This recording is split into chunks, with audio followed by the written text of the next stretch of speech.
Denis Rosier, salut. Bonjour. Très heureux de te recevoir pour une petite causerie de 30 Ouais, minutes. merci de 30, m'inviter. 30 minutes. Ouais, De c'est quoi super. allons-nous parler, Denis? Ouais, des choses de la vie. Des choses de la vie. Écoute, j'ai envie de te lancer. Bon, alors, Denis Rosier, auteur prolifique, qui est, on peut dire, maintenant, t'as la stature d'un doyen de la bande dessinée québécoise quand même. Sans Ouais, vouloir tomber dans l'âgisme. j'ai au moins l'âge. Ouais. Jeune de cœur, jeune de cœur. Ouais, Ouais, tout à ouais. fait. Ouais. Et donc, auteur qui a d'ailleurs œuvré tant du côté de la bande dessinée américaine qu'au Québec, qu'en Europe. Donc, tu as vraiment.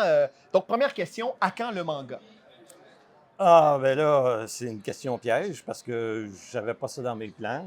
Parce que Vraiment, c'est tout ce qui manque, là. c'est tout ce qui manque, C'est tout ce qui mais manque. bon, écoute, faut quand même se spécialiser un peu. Oui, Non, en fait, si on veut y répondre sérieusement à cette oui, question-là, c'est pas un univers que je connais beaucoup. Puis, je me sentirais un petit peu imposteur de vouloir le faire seulement pour le faire. Puis, il y a des codes qui me sont totalement étrangers.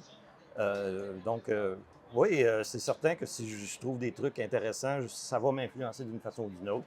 Comme j'ai beaucoup aimé Akira à l'époque où c'est paru, ce qui ne me rajeunit pas non plus. Ben, moi non Mais plus, ouais, effectivement. mais Ouais, ça a été un choc, mais qui ne s'est pas reproduit nécessairement sur d'autres séries. ouais. Donc, je ne connais pas assez les codes du manga pour m'associer à ça.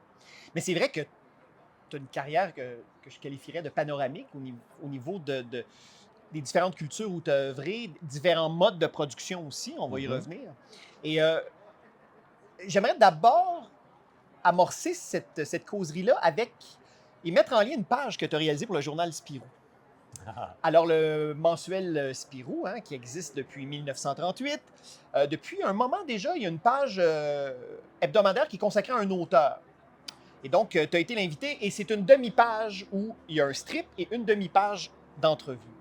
Et moi, comme abonné de Spirou, j'étais très, très heureux là, en tournant les pages de faire « Oh my God, une page de Denis Rodier, allons voir ce que Denis a à dire. » Et j'ai trouvé ça intéressant parce que on peut dire que tu es un auteur de première.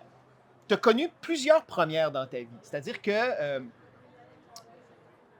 tu as quand même été un des premiers Québécois francophones à œuvrer pour des comics américains, notamment Mhm. Marvel et DC. Bon, avec Gabriel Morissette, Bernie Miro, mais quand même, Ouais. vous êtes dans les défricheurs. Dans les années 90, tu as quand même été actif aussi au niveau québécois avec Anormal, avec Crow, Ça fait rire. avec Safarir, avec ta bande dessinée, avec Rose Beef. Voilà, L'encyclopédie de Kessé. l'encyclopédie de Kessé. Et dans les années 2000, tranquillement, tu vas transitionner vers le marché européen. Ouais. Alors, dans, ta, dans ton strip pour Spirou, tu énonces trois faits, en fait. Tu dis, jeune enfant, tu disais que jamais un jour un Québécois ferait Gaston Lagaffe.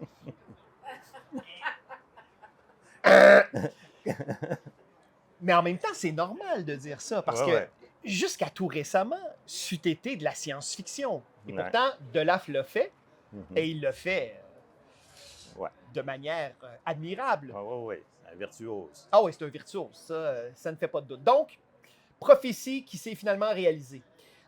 Tu parles aussi là-dedans qu'une de tes influences, en tout cas un livre qui t'a été très très cher, c'est Comment on devient créateur de bande dessinée de Mhm. Franquin et Jigé. Ouais.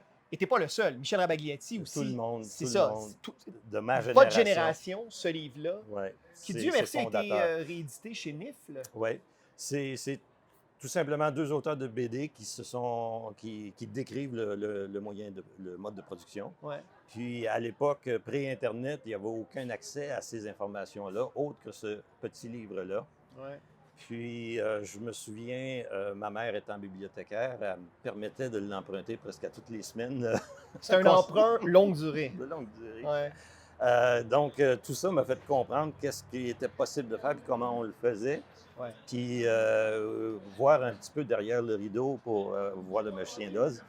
Il reste que ça ouvre l'esprit à des possibilités.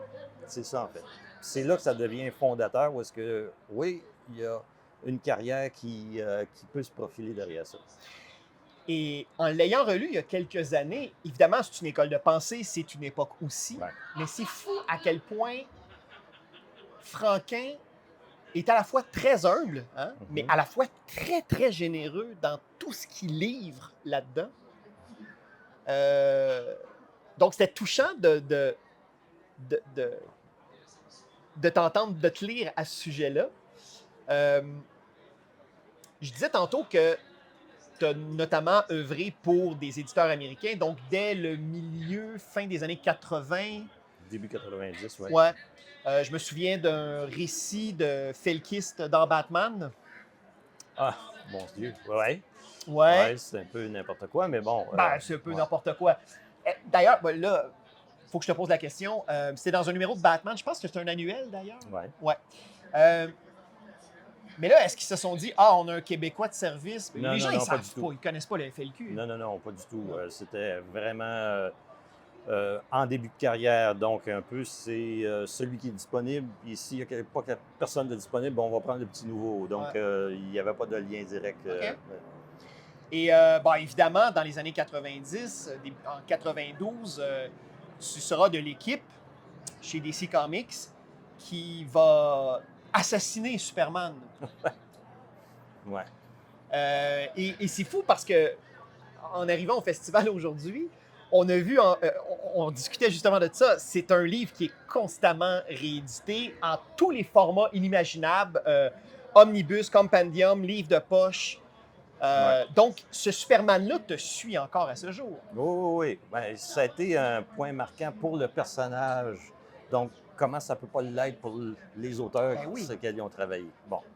Mais il reste que j'ai pas autant d'attachement sur cette série-là comme j'aurais pu l'avoir sur La Bombe, ce qui est pas mal plus récente. Ah ben oui, évidemment. Parce que là, c'était pas mon personnage, c'était une équipe qui était plus large. Donc là, on était juste 3 auteurs sur La Bombe, puis on faisait notre petite bande dessinée, en fait. Ben, d'ailleurs, justement, le fait de travailler pour le compte d'éditeurs dont les personnages leur appartiennent, qui détiennent les droits, est-ce qu'à un moment donné, c'est pas aussi ça en tant qu'auteur qui te donnait envie de quitter ce milieu-là pour aller vers des récits plus personnels? Ben, c'est-à-dire que dans les années 90, il y avait moins de possibilités à faire de la BD en tant qu'auteur québécois. Tout à fait. OK? Oui. Donc, pour moi, c'était en même temps un boulot, mais qui m'apprenait mon métier. Il y a beaucoup de gens de ma génération qui travaillaient dans un dépanneur ou à être pompiste, puis qui faisaient de la BD Ouais. le week-end. Mais on n'apprend pas Mais son métier comme ça. on l'apprend, mais plus lentement, Plus lentement, d'une autre oui. manière. Puis c'est tout à fait légitime, c'est un choix qu'on fait. Il y a toujours un compromis en quelque part. Là, je travaillais sur des personnages qui n'étaient pas à moi, mais en même temps, je faisais de la BD. Donc, Et s'il n'y avait pas eu ça, moi, en tout cas,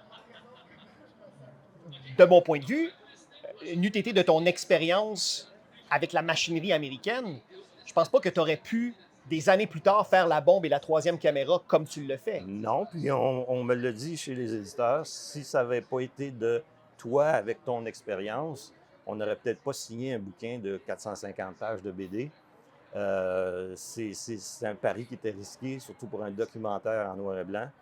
Donc, en sachant mon parcours, ben là, il pouvait être assez en confiance pour le signer. D'ailleurs, dans les années 2000, je veux juste être sûr. Bon, alors, il y a l'Ordre des Dragons, il y a Égide. Donc, tranquillement, tu réseautes là-bas, tu fais ta marque.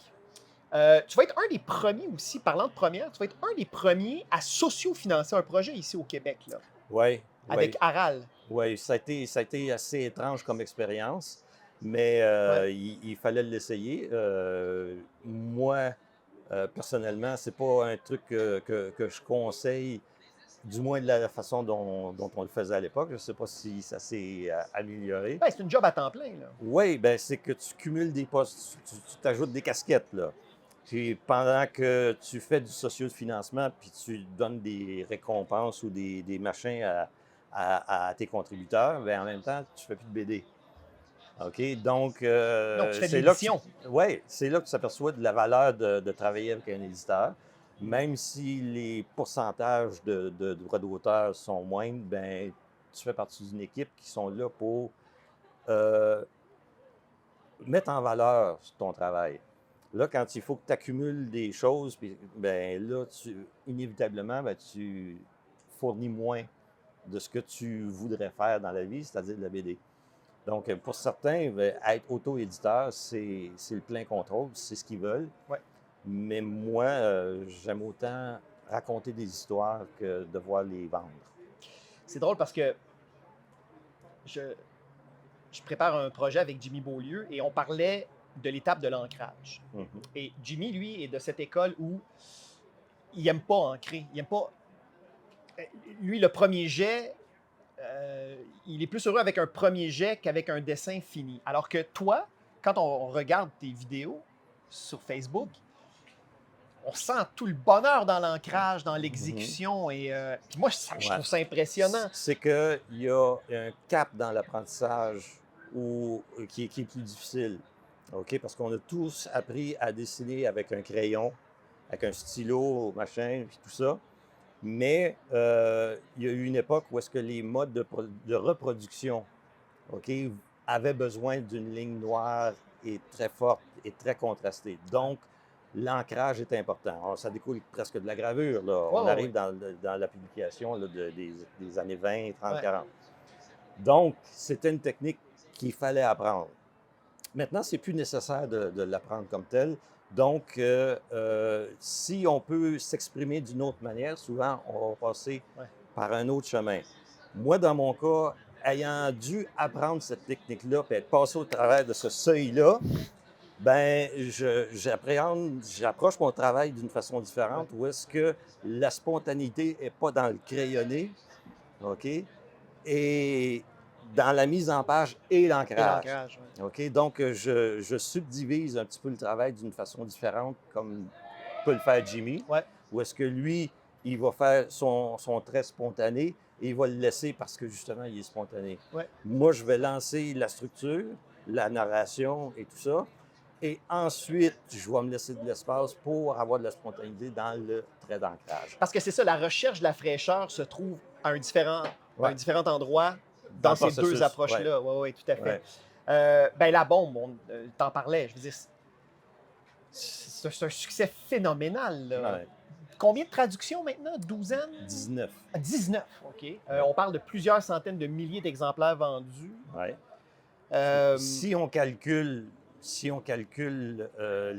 à peu près les éditions étrangères, on pourrait arriver à 200 000. OK. Ouais. C'est un gros vendeur. C'est un gros vendeur. C'est un ovni. C'est un truc que dans ma carrière, j'ai jamais pu avoir, Ouais. mais que je comprends que c'est arrivé. C'est un truc étrange, mais qui est arrivé au bon moment, Ah, avec les ouais. bonnes personnes pour le mettre en valeur. Tu vois, en tant qu'auteur,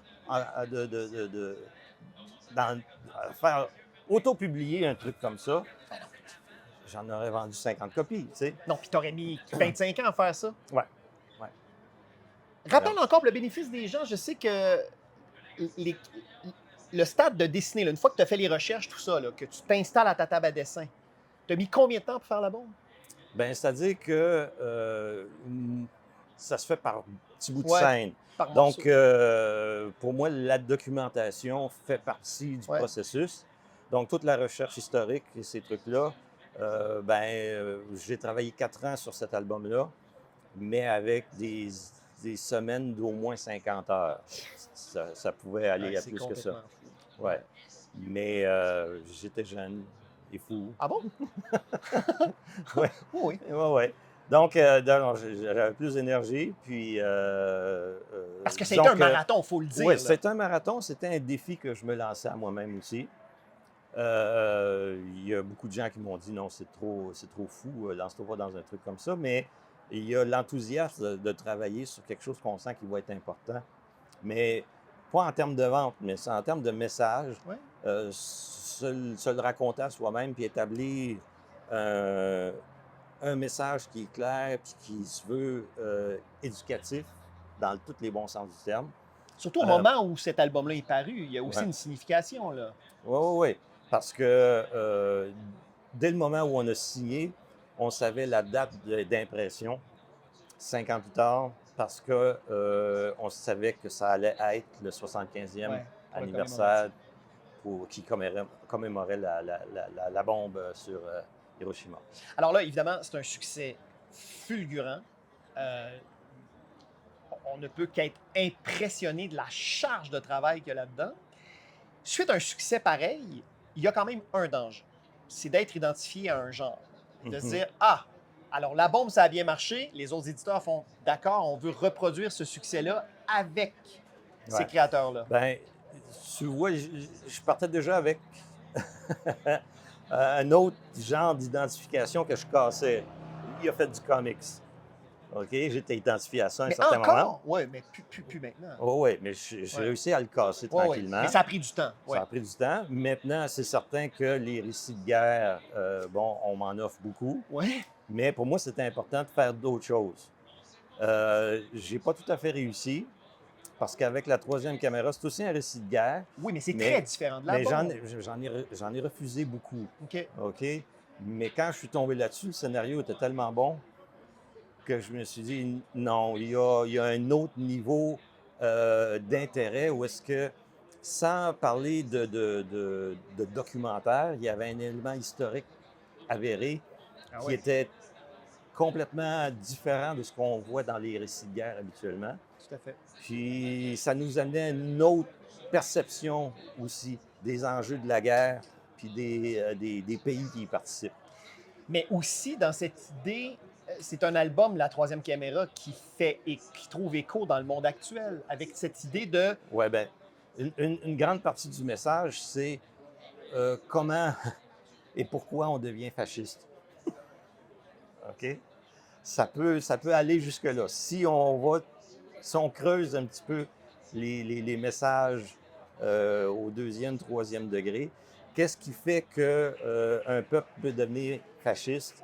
Comment un gouvernement peut devenir autoritaire? Ouais, Puis comment les gens comme vous et moi peuvent se faire embarquer dans une mécanique comme celle-là? tout à fait, parce que ces gens-là ne sont pas conscients, forcément. Ben non. Puis ça va chercher des éléments dans l'humain qui sont très sombres, Ouais. mais qu'on a tous le potentiel d'avoir.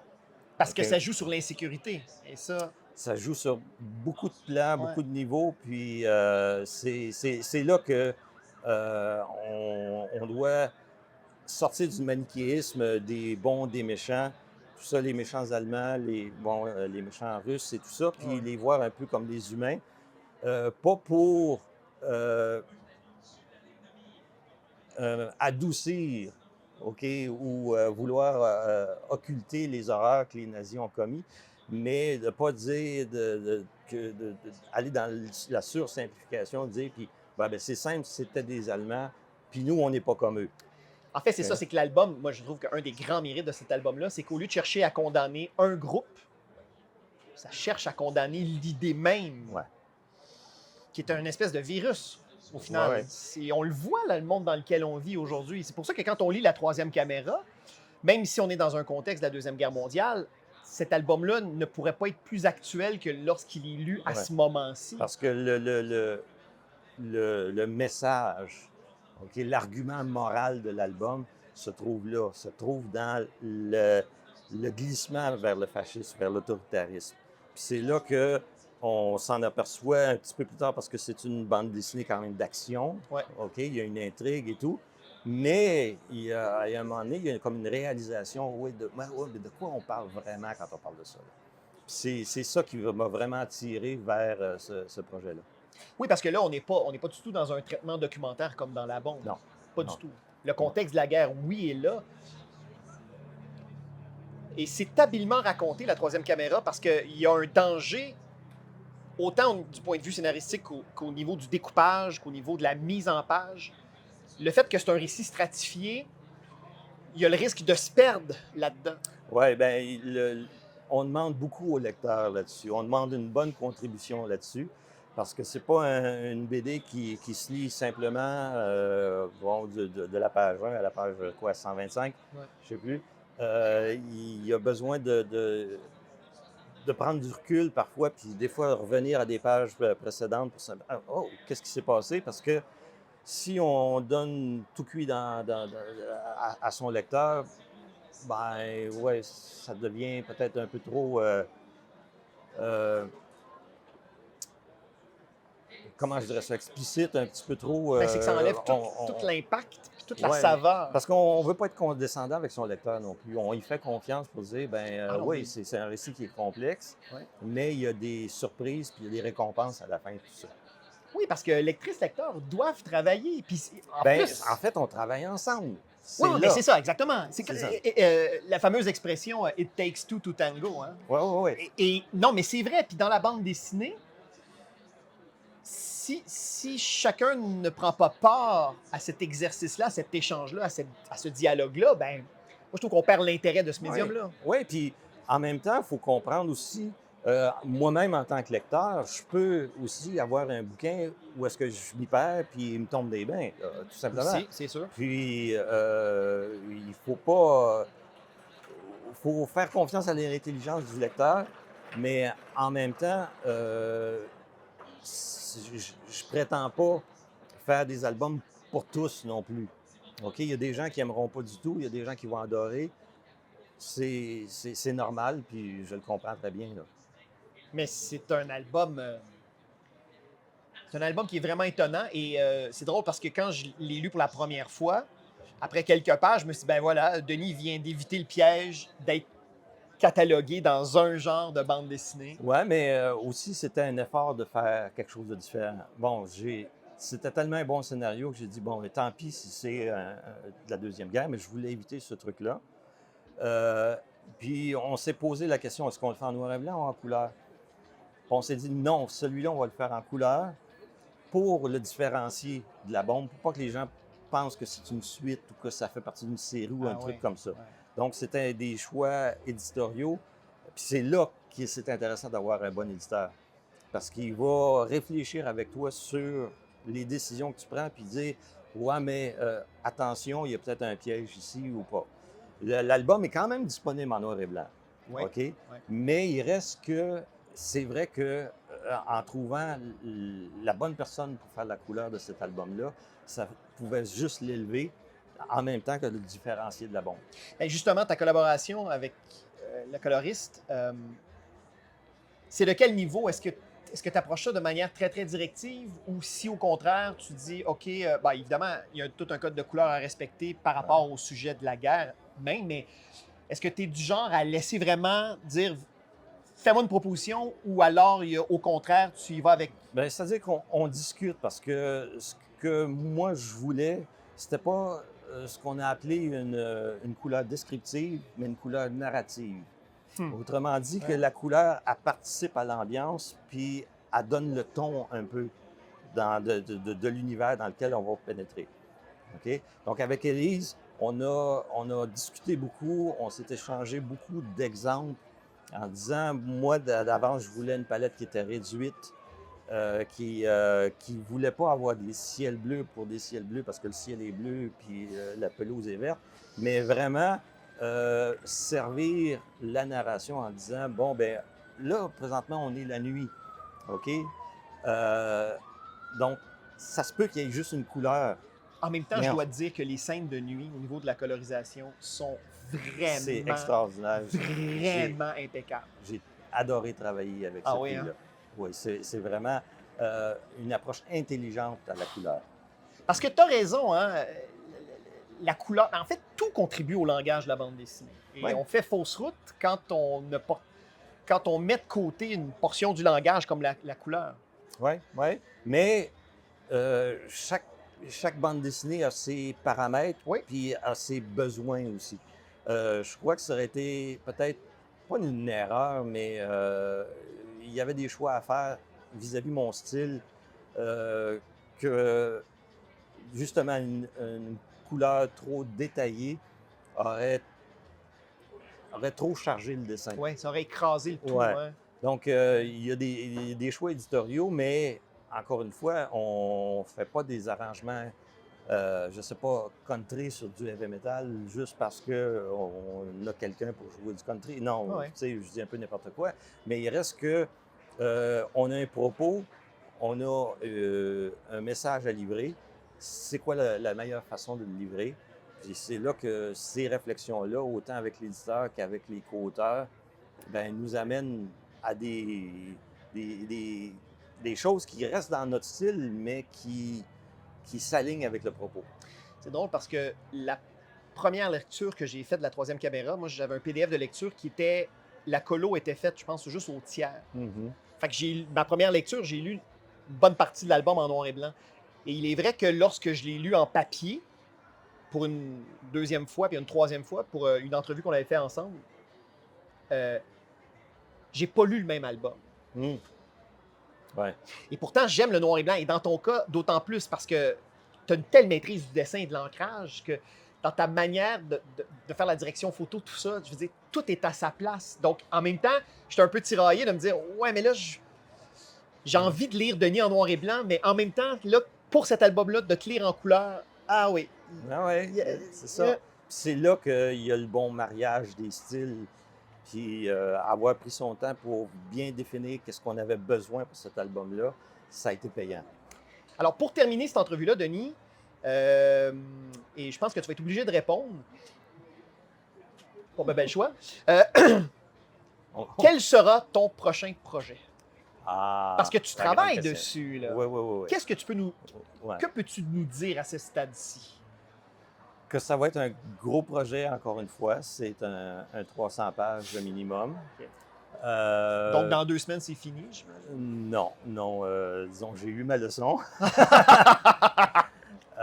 Mais il reste que on est vraiment dans l'optique de...